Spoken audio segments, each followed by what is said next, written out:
If you want to understand what's happening at the Bundy ranch in Nevada today, April 2014, you have to understand that there is a fifth column inside the US, and I will reveal them to you in this video once more. They come from a country in the Alps, which is the only country in Central Europe that doesn't belong to the EU, who parasite on the world through their Nazi banks, whose mercenaries have terrorized Europe over hundreds of years in the past, who financed their sleeper agent Hitler, and whose fifth column infiltrated Germany, occupied all key positions, ransacked the entire Europe, stealing all gold reserves and art collections, and brought it all home in their banks and caves in the Alps. And after the war left the still smoking rubbles of Europe for Argentina on Red Cross passports, and to the United States with the paperclip operation set up by their fifth column sleeper agent General Eisenhower, in order to set up the same Nazi dictatorship inside the United States, as they did in Germany with their fifth column Octogon sleeper agents on all key positions, and together with their very numerous descendants. There are real many of them today. And this is what we see happening now in Nevada, in and around the Bundy ranch. And you better get the children out real quick now. And just remember what this Octogon fifth column in US uniforms did to the children in Waco and in Jonestown. And you better remember how under Swiss US President Herbert Hoover, real name Hoover, the Swiss Eisenhower, real Eisenhauer, Swiss gay Edgar Hoover, real Hoover, and related to the Hoover president, Douglas MacArthur and George Patton attacked peaceful unarmed US veterans in 1932, killing and wounding hundreds.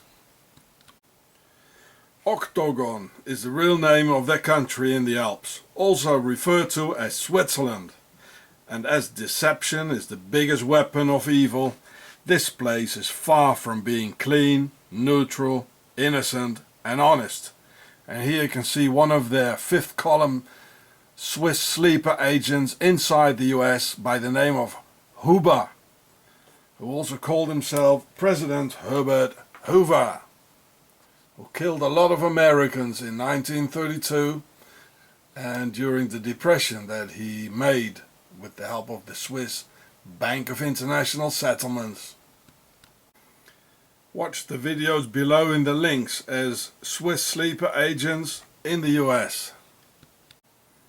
When their man Hitler lost the war, Swiss Octogon decided to revenge on the US and destroy America from the inside out. And it's this we see today and being fulfilled soon, as they have an entire standing army of Swiss Octogon fifth column sleeper agents hiding in all sorts of states, uniforms inside the US, ready to wipe out everything American and all freedom. Even Obummer himself has Swiss ancestry from the towns of Ried and Küster. Please, get the kids out now, before the authorities have a chance to have them wacoed in Nevada. Innocent little children whacked in Waco by the fifth column in their shiny uniforms. Don't let this happen in Nevada, please. Stand up.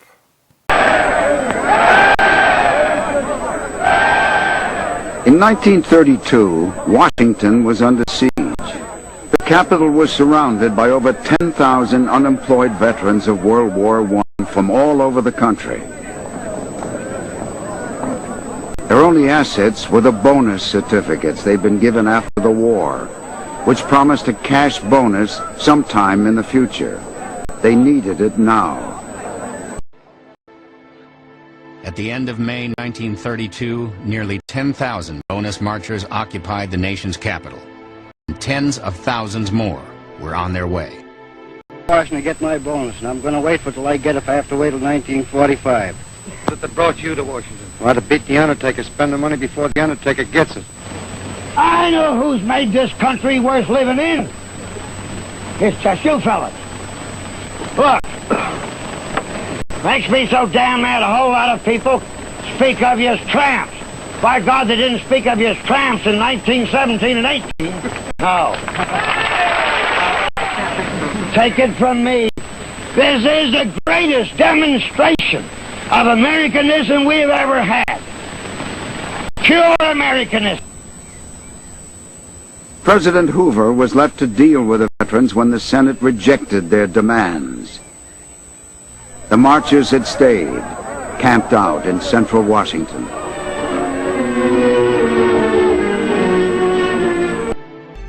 On July 16th, the last day Congress was in session, Washington was on edge. Thousands of angry veterans surrounded the Capitol. Near midnight, the 72nd Congress adjourned. Congressmen left through back doors and underground tunnels to avoid confrontations. The situation had come to a head. The president ordered the evacuation of the veterans from downtown Washington. Now you bring in the troops. When MacArthur moved his troops to the affected area, he knew exactly what he was going to do. And he adorned himself in his dress uniform along with his major aide, Dwight D. Eisenhower. The force stepped off at 4:30 p.m. More than 200 cavalrymen spread out across Constitution and Pennsylvania avenues. Behind them came 400 infantrymen, followed up by tanks and armored vehicles. The cavalrymen, one of whom is Major Patton, have got their sabers out. The soldiers donned gas masks and without warning began hurling gas grenades at the veterans. The troops advanced, some jabbing with bayonets. It's war, the greatest concentration of fighting troops in Washington since 1865. I knew something was going to happen, that they might be attacked. And I had a press card, so I passed the police lines, and then I saw the soldiers advancing into the camp. And when confronted with this, the men all stood there and said, "Stand firm as long as you can." And they started throwing tear gas. The tear gas was just burning my face. I was trailing behind my dad, and he kept hollering, "Come on, boy, come on, boy." Marchers were choking from the gas, just like the battlefields in France. And so they're being forced out of their shacks by smoke bombs and tear gas, hurled by the troops who have been called out by the President of the United States. I'd never seen anything like it. They systematically went down the line, burned up all the tents and all the possessions of the people there. I was thinking of Herbert Hoover when this happened, because his election was in 3 months. I thought this would be the finish of Hoover. The orders of the President must be obeyed, and the roaring flames sound the death knell to the fantastic bonus army. In the shadow of the beautiful dome of the Capitol of the United States of America. The veterans did not believe the country for which they had fought would ignore the plight into which the Depression had placed them. Many did not believe that United States troops would take the field against them. By early evening, most of the marchers had been driven across a drawbridge that led to their main camp. The president does not want MacArthur to cross the bridge, and MacArthur disregards the order. Eisenhower later says that he saw this happen. MacArthur says, "I cannot bother with pieces of paper during a military operation." And so he crosses the bridge. All through the camp were scenes of panic. My dad says, "Let's get the hell out of here. The soldiers are going to kill us." Then troops began to set fire to their wooden shacks. One reporter wrote, The blaze was so big it lit the whole sky. A nightmare come to life. The president looked out a window of the White House in the direction of the fire, then retired for the night. And the roaring flames sound the death knell to the fantastic bonus army that ends so disastrously in the shadow of the capital of the United States of America. The morning after the bonus rout, public sentiment took a dramatic turn against Herbert Hoover. If the expulsion needed a human face, it came in the person of Joe Angelo, whose story was published across the nation. Joe Angelo gets the Distinguished Service Cross for saving Patton's life on the battlefield. The next morning, Angelo comes to the burned-out field to see Patton. And Patton says, "Take this man away. I don't want to see this man." The BEF was broken up. The men returned to some city or other, there to roam the streets, hopelessly seeking work or to shuffle in bread lines. There they remain, crying examples not of the need for the bonus, but of the need for a new American system. So here we can see one of the many Swiss newspapers in 2012 where an appeal for violence on American citizens is being made and published. They urge the Swiss to take up arms against the monster of USA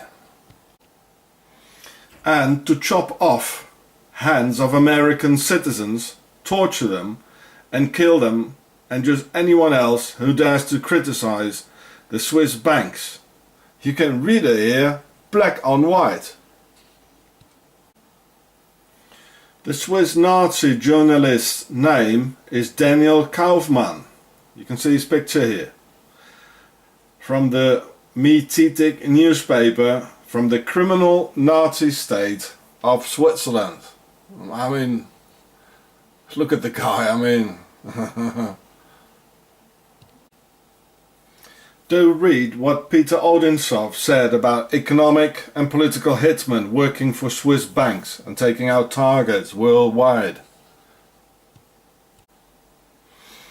And the torturing of foreigners through code O2T in Swiss torture detention centers. Watch the Pharaoh Show from Gure for more. Oh, wohin soll ich? Oh, das darf ich. Das ist... So here we could see how the maker of this video got attacked and hit by a Swiss cop. Only because he opens up his mouth. And guess what? This happened in the very same town of Burgdorf in the canton of Bern in Switzerland, where this newspaper is from, and which is notorious for its high concentration of neo-Nazis and their attacks on immigrants. And all this finds 100% protection under the rule of the Burgdorf Nazi Justice Department, who protects them.